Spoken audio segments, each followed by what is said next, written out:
Il y a un paradoxe dès lors qu'on considère les définitions même du luxe et du e-commerce, puisque le luxe initialement c'est la sélectivité, la rareté, le multisensoriel, alors que le e-commerce c'est la diffusion massive, c'est l'anonymat, c'est une interface. Et si on regarde juste ces deux termes avec leur définition, finalement elles s'opposent de façon extrême. Maintenant, il y a des différences aussi en fonction si on parle du luxe accessible, on parle du maquillage, du parfum, du luxe intermédiaire, où là c'est plus le prêt-à-porter, ou du luxe inaccessible, où on a sur la joaillerie et l'horlogerie. Là effectivement, le paradoxe est encore plus important puisque la sélectivité est encore plus importante. Alors globalement, si on interroge les consommateurs de luxe, on se rend compte qu'ils ont à peu près les mêmes freins et les mêmes motivations à acheter en ligne que pour un produit de consommation courante. C'est-à-dire on retrouve dans les avantages la facilité, la recherche du meilleur prix aussi, même pour les marques de luxe. Et en frein, on a le besoin, enfin le manque de sensations, le fait de ne pas pouvoir toucher ou voir le produit avant l'achat. Donc ça, c'est des choses qui reviennent et qu'on retrouve aussi pour n'importe quel type de produit que l'on achète en ligne, mais c'est exacerbé par le fait que ça soit du luxe, parce que dans le luxe, le toucher est important puisqu'on utilise des matières très nobles, les sensations sont importantes, donc là c'est encore plus exacerbé. Mais on retrouve quand même beaucoup d'avantages et de freins identiques à la consommation courante. Peut-être le point qui ressort, c'est le manque d'expérience que l'on a quand on va dans une boutique de luxe et qu'on ne retrouve pas forcément sur un site internet. Pas du tout. Et c'est là peut-être le problème des études qui ont été faites ces dernières années, puisqu'on prenait les consommateurs de luxe de façon globale et on avançait des freins, des motivations, mais finalement celles-ci ne sont pas forcément les mêmes en fonction du type de consommateur. Il y a bien différents types de consommateurs et c'est là-dessus qu'il faut davantage s'appuyer pour comprendre et pour mettre en place les stratégies nécessaires pour développer le e-commerce dans le luxe. Alors on a mené effectivement une étude sur à peu près 200 consommateurs de luxe qui nous a permis d'identifier 3 groupes. Les non réticents, qui représentent à peu près 35% de notre échantillon. Donc là, ce sont des personnes qui ne sont pas contre le fait que les marques de luxe utilisent le e-commerce, mais qui n'ont pas fait encore d'achat en ligne, qui n'ont pas passé le cap.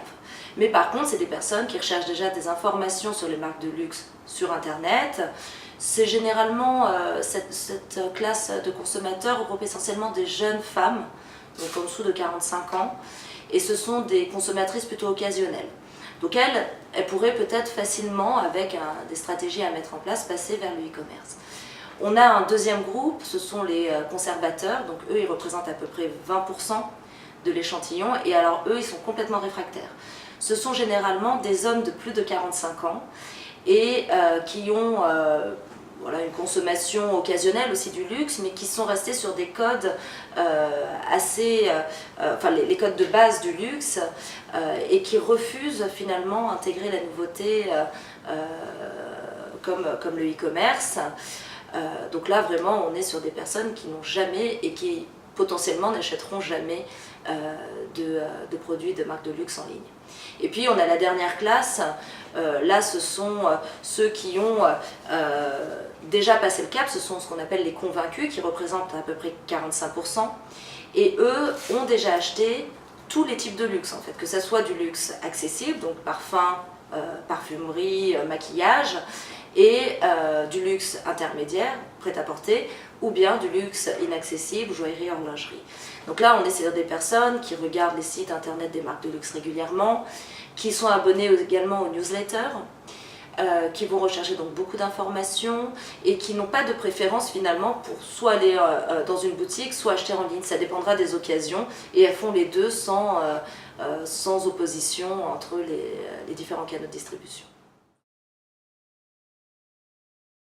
Elles peuvent l'utiliser justement, la première chose c'est de se dire de ne pas considérer le consommateur de luxe de façon globale, mais de se dire qu'il y a bien différents profils de consommateurs de luxe et qu'il faut essayer d'aller chercher les cibles les plus réceptives finalement au e-commerce. Donc si on regarde la typologie, finalement, les marques qui sont les plus à même de développer facilement du e-commerce, ce sont les marques qui vont toucher ces convaincus, donc ce sont surtout des femmes assez jeunes, mais pas que, qui achètent essentiellement du luxe intermédiaire, donc essentiellement du prêt-à-porter ou des accessoires, maroquinerie ou chaussures. Donc là, déjà, pour ces marques-là, du luxe, on peut s'imaginer de mettre en place plus facilement un e-shopping. Pour celles qui ont une cible plutôt conservateur, ça va être plus difficile et ça ne va servir à rien finalement de mettre en place du e-commerce directement. Il va peut-être falloir en fait mettre en place une stratégie, je dirais, d'éducation au digital dans les boutiques. Ça peut être un moyen, c'est le cas des boutiques Karl Lagerfeld qui ont mis au sein de leur boutique des tablettes où les vendeurs peuvent, avec leurs clients, regarder des collections et interagir avec le client. Donc ça, c'est une façon de les éduquer vers les outils du digital.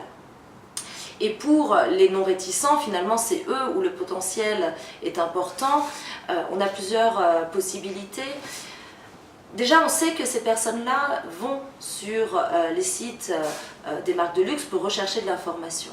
Donc finalement, il faudrait ne pas dissocier le site d'information et le site e-commerce, mais intégrer les deux pour finalement faire glisser ces non-réticents d'une recherche d'information vers directement la possibilité d'acheter en ligne. On a également le besoin de travailler sur l'expérience client lorsqu'il est sur le site internet, puisque c'est un des principaux freins de cette cible. Donc si on met en place, si on travaille sur le contenu du site pour leur faire vivre une expérience, bien évidemment qui sera différente que s'ils allaient en boutique, mais qui est en soi une expérience un peu extraordinaire, dans ces cas-là, effectivement, on peut arriver à les convaincre et à faire en sorte que ça soit tout à fait naturel qu'ils arrivent finalement à acheter des produits de marques de luxe en ligne. Elle a évolué, effectivement. Donc on a comparé ces classes sur l'année 2010 et sur l'année 2014. Donc il faut savoir qu'avec le digital, 4 ans ou 5 ans d'écart pour comparer, c'est déjà beaucoup, puisque les tendances et les évolutions vont très vite. Et donc on se rend compte que les conservateurs, ils restent à peu près à 20%. Donc eux, on a une stabilité pour cette classe. Par contre, sur les non-réticents, on est sur une tendance décroissante, donc ils sont de moins en moins nombreux, et ils vont finalement dans la classe des convaincus. Donc on a quand même une tendance de la part des non-réticents à aller acheter en ligne.